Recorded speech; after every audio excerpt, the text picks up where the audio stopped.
Shalom, salam jumpa bagi saudara-saudara sekalian dimanapun Anda berada.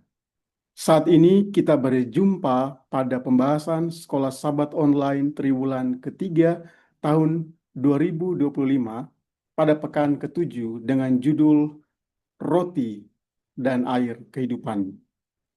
Pelajaran pada pekan ini akan terpusat pada buku Keluaran pasal 15 sampai 18 serta pernyataan Yesus dan Rasul Paulus tentang peristiwa-peristiwa yang terjadi pada pasal-pasal ini. Di pasal yang ke-15 menceritakan tentang pujian bangsa Israel kepada Tuhan setelah mereka menyeberangi Laut Teberau, kemudian disusul dengan persungutan mereka tentang air minum. Kemudian Tuhan memberikan kepada mereka atau memaniskan air minum, lalu Tuhan juga memberikan kepada mereka janji dan ketetapannya. Di pasal yang ke-16 menceritakan tentang persungutan bangsa Israel tentang roti dan daging, dan Tuhan menjawab mereka dengan daging, roti, dan juga disertai dengan hari Sabat. Di pasal yang ke-17 menceritakan tentang persungutan bangsa Israel kembali, tentang air, dan mempertanyakan kehadiran Tuhan. Lalu Tuhan kembali memberikan air yang keluar dari batu sebagai jawaban bahwa Tuhan ada. Kemudian disusul dengan kemenangan terhadap orang Amalek dan peristiwa bangsa Israel yang mendirikan mezbah pertama setelah keluar dari Mesir. Lalu kemudian di pasal yang ke-18 menceritakan tentang kunjungan Jitro kepada Musa dan cara memimpin orang banyak dalam satu organisasi yang besar. Pelajaran apakah yang bisa kita dapatkan pada pasal-pasal ini? Pertama, kita lihat di pasal yang ke-15, kita telah mengetahui tentang pujian bangsa Israel setelah menyeberang Laut Teberau. Kemudian mereka mengadakan perjalanan, lalu kemudian mereka bersungut tentang air yang pahit di Mara. Lalu Tuhan memaniskan air. Lalu Tuhan sendiri memberikan janji dan ketetapannya. Nah, sekarang kita perhatikan arti kata Mara itu sendiri dalam bahasa Ibrani artinya pahit atau juga bisa berarti kuat atau tangguh. Nah, setelah kemenangan bangsa Israel terhadap bangsa Israel melalui peristiwa di Laut Teberau, Tuhan membawa mereka ke tempat di mana terdapat air yang pahit. Tujuannya untuk membuat mereka lebih bersandar kepada Tuhan, sehingga mereka bisa menjadi kuat atau tangguh melalui pencobaan yang mereka alami. Setelah mereka melihat keajaiban di Laut Teberau, mereka telah sadar bahwa Tuhan adalah Allah yang dahsyat. Sebenarnya, melalui air yang pahit sekalipun, Tuhan dengan keajaibannya dapat membuat air itu menjadi manis. Dan kita telah mengetahui peristiwa itu. Air adalah kebutuhan utama mereka dalam kehidupan. Tanpa air, kehidupan akan kering dan berhenti. Setelah melalui perjalanan yang melelahkan dari Laut Teberau, dan mereka sangat memerlukan air. Dan memang benar, ketika tiba di Mara, bangsa Israel mendapatkan air. Sayangnya, air itu pahit. Hal ini membuat mereka lupa bahwa Tuhan telah melepaskan mereka dari Mesir, sanggup membuat keajaiban lainnya. Namun, karena pikiran mereka telah terlanjur terfokus kepada air yang pahit, sehingga mereka sudah tidak lagi memperhatikan, menyadari akan kuasa Tuhan. Sebenarnya lebih daripada air ada Tuhan, yaitu sebagai pencipta dan pemberi air. Lalu bagaimana cara Tuhan menyelesaikan kebutuhan hidup mereka tentang air yang ternyata pahit itu? Hanya dengan sepotong kayu kering yang dilempar ke dalam air yang pahit. Dan ternyata air yang pahit itu menjadi manis. Nah, kayu dalam bahasa aslinya adalah ets. Untuk melihat makna dari kayu kering ini, kita akan melihat salah satu penggunaan kata ets di dalam Alkitab yang terdapat di dalam Ulangan 21 ayat 22 sampai 23. Apabila seseorang berbuat dosa yang sepadan dengan hukuman mati, lalu ia dihukum mati, kemudian kau gantung dia pada sebuah tiang atau kayu, maka janganlah mayatnya dibiarkan semalam-malaman pada tiang itu, tetapi haruslah engkau menguburkan dia pada hari itu juga. Sebab seorang yang digantung terkutuk oleh Allah. Janganlah engkau menajiskan yang diberikan Tuhan Allahmu kepadamu menjadi milik pusakamu. Ternyata ayat ini mengandung sebuah nubuatan. Rasul Paulus kembali menyinggung kata ini, ketika ia menulis dalam buku Galatia 3 ayat 13. Kristus telah menebus kita dari kutuk hukum Taurat dengan jalan menjadi kutuk karena kita. Sebab ada tertulis, terkutuklah orang yang digantung pada kayu salib. Rupanya kayu yang kering yang menyelesaikan masalah kepahitan berdasarkan konteks Alkitab menjadi simbol terhadap peristiwa salib Kristus yang menjadi jawaban terhadap kepahitan dosa yang meracuni hidup. Kayu yang dibuang ke dalam air yang pahit adalah gambaran dari salib Kristus. Sepahit apapun kehidupan kita, ada salib Kristus yang menopang kita. Pesan utama dari Keluaran pasal 15 adalah hanya dengan bersama Tuhan mereka menjadi kuat. Kristus yang tersalib menjadi penopang hidup dan menyelesaikan masalah mereka. Namun sayang, sebagai gantinya mereka melihat akan kedahsyatan Tuhan, mereka bersungut. Persungutan akan mengalihkan pandangan kita akan hadirat Tuhan. Persungutan akan menutup mata hati dan kesadaran kita akan kemuliaan salib di tengah-tengah kepahitan. Persungutan tidak membuat kita menjadi kuat. Padahal melalui kepahitan, Tuhan mau membuat kita kuat karena salib Kristus.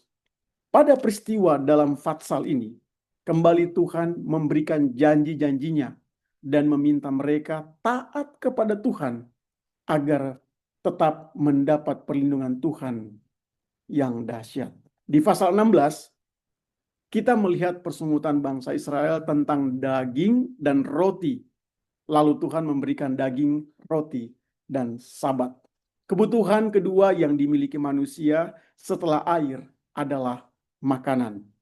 Pada pasal ini, bangsa Israel tidak dihadapkan dengan tantangan, tapi mereka hanya bernostalgia kepada masa lalu mereka dengan Mesir dan selera yang dimanjakan saat berada di tanah perbudakan. Sayangnya, pengalaman yang mereka alami di Mesir ini tidak mereka dapatkan semenjak mereka keluar dari Mesir sampai pada saat itu. Nah, karena nostalgia dan selera ini justru membuat mereka berhalusinasi seakan-akan Tuhan membawa mereka keluar dari Mesir untuk membunuh mereka dengan kelaparan, sehingga mereka mulai bersungut-sungut. Melalui hal ini pun Tuhan menjawab mereka dengan pesan yang tersirat. Pertama, Tuhan memberikan daging pada sore hari sesuai dengan permintaan mereka. Dan kedua, Tuhan memberikan roti pada pagi hari. Dalam konteks Alkitab, perhitungan hari dimulai dari petang dan kemudian pagi. Pada petang hari, Tuhan memberikan daging, dan pada pagi hari, Tuhan memberikan roti. Berbeda halnya dengan cara memberikan daging. Saat Tuhan memberikan roti, ia menghubungkannya dengan Sabat dan mujizat sebagai tanda perbedaan antara 6 hari bekerja dan hari ketujuh sebagai hari kudus Tuhan. Bahkan sebagian dari roti yang disebut dengan namanya mana itu ditaruh di dalam tabut perjanjian. Ya, ini pada pasal yang ke-16, Keluaran pasal 16. Nah, arti kata mana itu sendiri artinya apa itu? Apa itu? Itulah nama yang mereka sebutkan terhadap roti aneh yang turun setiap pagi. Pertanyaan ini sesungguhnya mengalihkan perhatian mereka dari angan-angan dan halusinasi mereka terhadap Mesir dan seleranya kepada sebuah kenyataan yang sementara terjadi di hadapan mereka, yaitu roti yang muncul pada pagi hari. Nah, ketika mereka sedang bertanya-tanya tentang roti ini, Musa menjawab di dalam Keluaran 16 ayat 15, inilah roti yang diberikan Tuhan kepadamu menjadi makananmu. Untuk lebih jelasnya, Yesus pun menegaskan di dalam Yohanes 6 ayat 32 sampai 35. Maka kata Yesus kepada mereka, aku berkata kepadamu, sesungguhnya bukan Musa yang memberikan kamu roti dari sorga, melainkan Bapakku yang memberikan kamu roti yang benar dari sorga. Karena roti yang datang dari Allah ialah roti yang turun dari sorga dan memberi hidup kepada manusia. Maka kata mereka kepadanya, Tuhan, berikanlah kami roti itu senantiasa. Kata Yesus kepada mereka, akulah roti hidup itu. Barang siapa datang kepadaku, ia tidak akan lapar lagi. Dan barang siapa percaya kepadaku, ia tidak akan haus lagi. Kembali Rasul Paulus mengulangi perkataan Yesus di dalam 1 Korintus 11 ayat 23 sampai 24. Kita yang selalu merayakan perjamuan kudus, kita selalu mendengarkan kalimat ini. Sebab apa yang telah kuteruskan kepadamu, telah aku terima dari Tuhan, yaitu bahwa Tuhan Yesus pada malam waktu ia diserahkan, mengambil roti, dan sesudah itu ia mengucap syukur atasnya. Ia memecahkannya dan berkata, inilah tubuhku yang diserahkan bagi kamu. Perbuatlah ini menjadi peringatan akan aku. Kembali lagi, kita melihat bahwa untuk menjawab masalah terhadap ilusi kesenangan dunia yang dialami bangsa Israel, Tuhan menjawabnya melalui kenyataan salib Kristus. Sebagaimana yang dikatakan oleh Yohanes Pembaptis saat melihat Yesus. Lihatlah anak domba Allah yang menghapus dosa dunia. Jadi roti itu adalah Kristus sendiri, dan roti itu melambangkan Kristus yang telah menyerahkan tubuhnya dan disalibkan di kayu salib. Sehingga ketika bangsa Israel sedang terbawa oleh ilusi kesenangan Mesir, Tuhan menjawabnya dengan kehadiran roti di depan mata mereka. Ketika mereka tersadar dan bertanya, apa ini atau mana? Maka Musa menjawab, inilah roti yang diberikan Tuhan kepadamu menjadi makananmu. Dan itu adalah tubuh Kristus yang disalibkan. Di pasal 17, kita melihat kembali persungutan bangsa Israel tentang air dan mempertanyakan kehadiran Tuhan. Lalu Tuhan kembali memberikan air yang keluar dari batu sebagai jawaban bahwa Tuhan itu ada. Lalu dilanjutkan dengan kemenangan terhadap orang Amalek, sehingga mereka mendirikan mezbah pertama setelah keluar dari Mesir. Rupanya bangsa Israel tidak belajar dengan dua pengalaman pada dua pasal sebelumnya. Ketika Tuhan membawa mereka ke Masa dan Meribah, Tuhan kembali menguji mereka dengan air, namun akhirnya mereka bertengkar. Nama Masa dan Meribah berasal dari bahasa aslinya, yaitu masa, yang artinya putus asa atau ujian. Sementara Meribah artinya pertengkaran. Ketika kedua kata ini digabungkan berdasarkan konteks ayat ini dalam The Hebrew and Aramaic Lexicon of the Old Testament atau Halot, mengindikasikan bahwa arti gabungan kedua kata itu, yaitu Masa dan Meribah, menjadi mata air dan tempat penghakiman. Ingat ya, kata ini ya, Masa dan Meribah ketika digabungkan itu menjadi mata air dan tempat penghakiman. Kembali Tuhan mau memuji mereka untuk menunjukkan bahwa Immanuel atau Allah beserta kita atau Tuhan hadir dalam kesesakan. Tetapi sebaliknya, mereka mencobai Tuhan dengan mengatakan, adakah Tuhan di tengah-tengah kita atau tidak? Saat itu Tuhan memanggil Musa untuk melibatkan tua-tua Israel agar dapat melihat pesan Tuhan yang sangat jelas, yaitu memukul gunung batu sehingga keluarlah air dengan limpahnya dan semua orang dapat meminum air. Rasul Paulus mengatakan di dalam 1 Korintus 10 ayat yang keempat, dan mereka semua minum minuman rohani yang sama, sebab mereka minum dari batu karang rohani yang mengikuti mereka, dan batu karang itu ialah Kristus. Nah, batu karang itu adalah Kristus Yesus yang dipukul atau mati tersalib.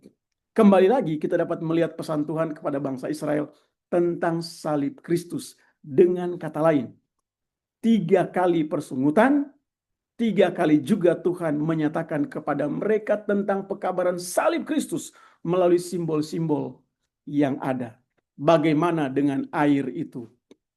Yesus katakan di dalam Yohanes pasal 7 ayat 38 sampai 39. Barang siapa percaya kepadaku, seperti yang dikatakan oleh kitab suci, dari dalam hatinya akan mengalir aliran-aliran air hidup. Yang dimaksudkannya ialah roh yang akan diterima oleh mereka yang percaya kepadanya. Sebab roh itu belum datang karena Yesus belum dimuliakan. Apa yang Yesus janjikan setelah kematiannya? Kisah 1 ayat 8.